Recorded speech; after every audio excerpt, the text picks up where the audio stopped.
Hello students. भारतीय अर्थव्यवस्था के हमने 3 भाग अभी तक पढ़े हैं, तो आज चौथा भाग है।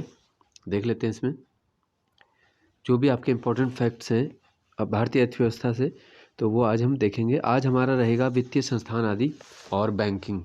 ठीक है, सबसे पहले देखो आरबीआई और इनके बारे में अंदर से अलग से भी देखेंगे हम।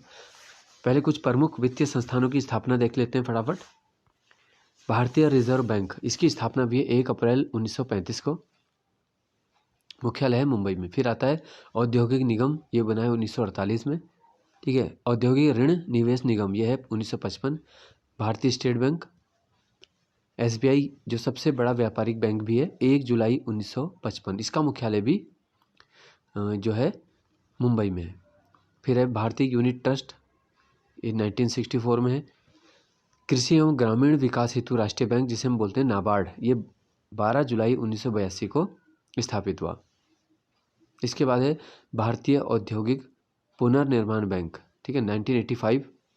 लघु उद्योग विकास बैंक, जिसे हम बोलते हैं सिडबी, ठीक है, इसका मुख्यालय जो है लखनऊ, याद रखना है आपको, और 1990 में इसकी स्थापना हुई है। फिर है भारतीय निर्यात आयात बैंक, 1982।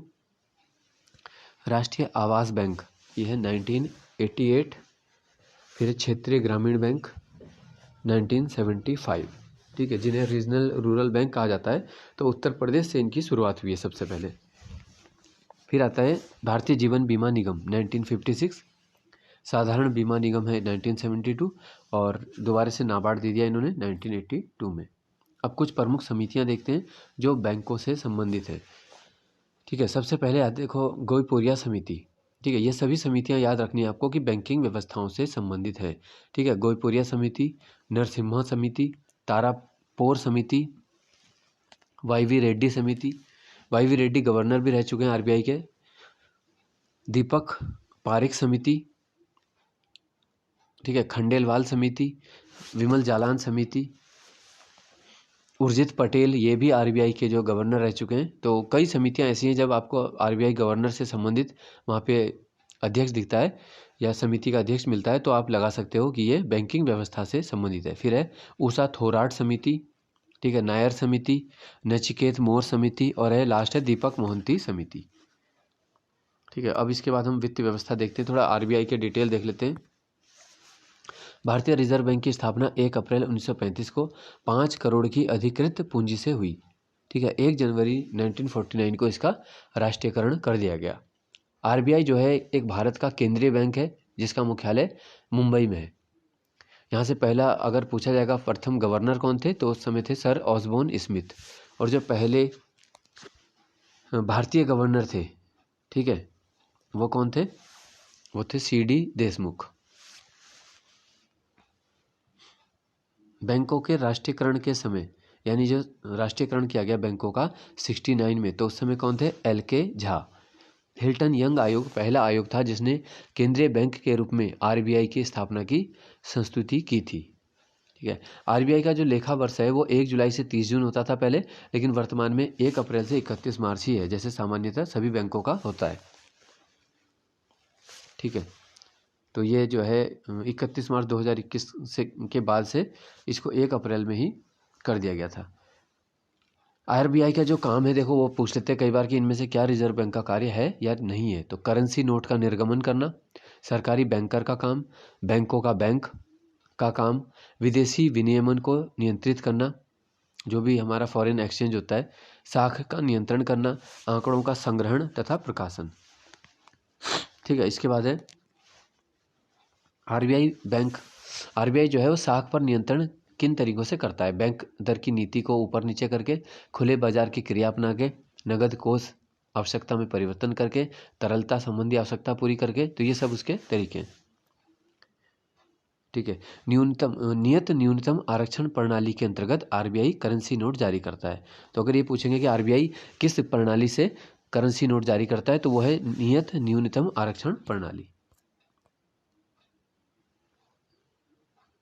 ठीक है, इसके बाद आ जाता है हाँ, पहला व्यापारिक bank general bank of India को माना जाता है 1786, और उसके बाद 1790 में खुला था बैंक ऑफ हिंदुस्तान। ठीक है, ये सभी जो है बैंक यूरोपियन थे। बाद में भारतीयों द्वारा प्रबंधित सीमित दायित्व वाला बैंक था अवध कमर्शियल बैंक, लेकिन इसमें भी क्या है, सीमित था, ठीक है, 1881। उसके बाद जो पूरी तरह भारतीय बैंक आया, भारतीयों द्वारा स्थापित, भारतीयों के लिए पहला भारतीय बैंक था, वो है पंजाब नेशनल बैंक, 1894 में लाला लाजपत राय जी के द्वारा स्थापित किया गया। इसके बाद 1806 में बैंक ऑफ बंगाल, ठीक है, 1840 में बैंक ऑफ बॉम्बे और 1843 में बैंक ऑफ मद्रास की स्थापना की गई। बाद में इन तीनों बैंकों से इंपीरियल बैंक बना 1921 में, और आज़ादी के उपरांत 1 जुलाई 1955 को इसी बैंक को नाम बदलकर राष्ट्रीयकरण करने के बाद बोला गया भारतीय स्टेट बैंक। तो आज वर्तमान में सबसे बड़ा व्यापारिक बैंक पूछा जाएगा तो वह है भारतीय स्टेट बैंक, ठीक है। अब देख लेते हैं हम, एसबीआई का विज्ञापन पंक्ति बोली जाती है with you all the way, ठीक है, मुख्यालय है मुंबई में। अब देखते हैं जैसे बैंकों का राष्ट्रीयकरण, तो 19 जुलाई 1969 यानी 1969 में 19 जुलाई को 14 बैंकों का राष्ट्रीयकरण हुआ। इसके बाद 15 अप्रैल 1980 को 6 और बैंकों का हुआ था। तो इस प्रकार से 20 बैंकों का राष्ट्रीयकरण किया गया था। लेकिन वर्तमान की बात करेंगे तो आपको याद रखना है केवल जो है 12 बैंक ही वर्तमान में राष्ट्रीयकृत बैंक हैं, ठीक है।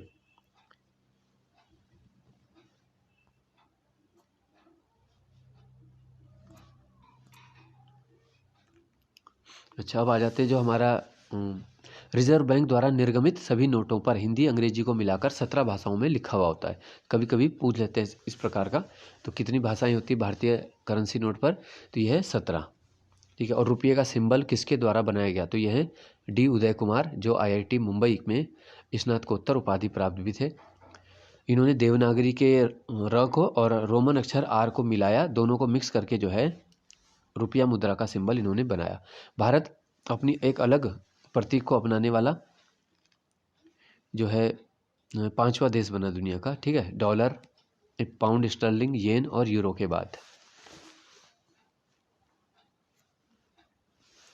अब आ जाती है इंडिया सिक्योरिटी प्रेस, जो हमारे राष्ट्रीय बचत पत्र होते हैं, चेक होते हैं, बॉन्ड होते हैं, स्टाम्प होते हैं, अदालती और गैर अदालती, डाक टिकट, पोस्टल ऑर्डर, पासपोर्ट आदि, तो ये इंडिया सिक्योरिटी प्रेस में छपते हैं।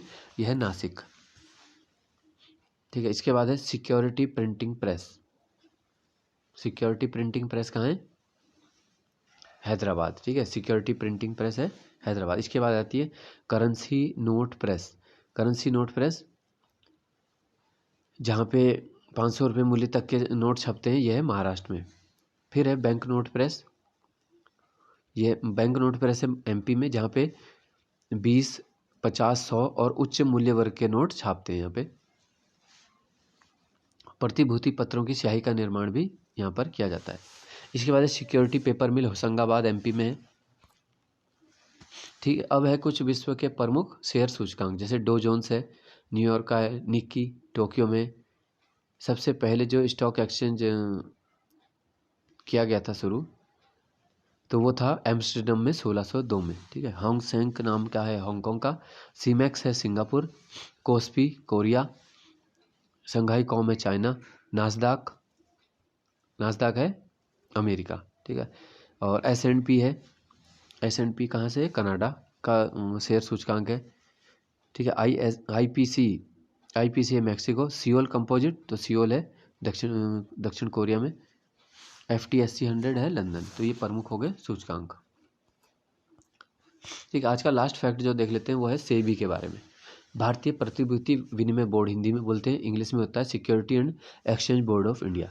जो भी कंपनियां होती हैं उनकी एक नियामक संस्था है, ठीक है। जैसे बीमा कंपनी होती है, तो बीमा कंपनी की नियामक संस्था कौन है, IRDA, ठीक है। जैसे बैंकों का नियामक संस्था एक RBI के रूप में है, इसी प्रकार से हर संस्था की कोई ना कोई नियामक संस्था, उच्च संस्था होती है। तो ये भारतीय कंपनियों की है। कंपनियां कोई अपने नियम का पालन नहीं करती हैं, टैक्स चोरी करती हैं आदि, तो उन पर प्रतिबंध या दंड लगाया जा सकता है। 12 अप्रैल 1988 को सेबी की स्थापना की गई है। 30 जनवरी 1992 को सेबी अधिनियम में बदलाव किया गया, ठीक है। मतलब एक इसको वैधानिक दर्जा दिया गया। तो इसको क्या आ जाएगा, पूछेंगे सेबी एक्ट कब आया है, तो 30 जनवरी 1992, लेकिन सेबी की स्थापना भी है 12 अप्रैल 1988। तो ये हो गए दोनों आपके यहाँ से क्वेश्चन, ठीक है। और अगर पूछेंगे कि एक और क्वेश्चन इसमें निकल जाएगा कि सेबी अधिनियम में संशोधन कब हुआ, तो आएगा 2002। तो ये एक्स्ट्रा फैक्ट हो गया, ठीक है, तो अभी अगले वीडियो में फिर मिलते हैं। छोटे छोटे वीडियो और बनाऊंगा मैं आपके लिए, जिसमें आपको कुछ जीएस के महत्वपूर्ण फैक्ट आपको मिलेंगे इसमें। ठीक है, धन्यवाद।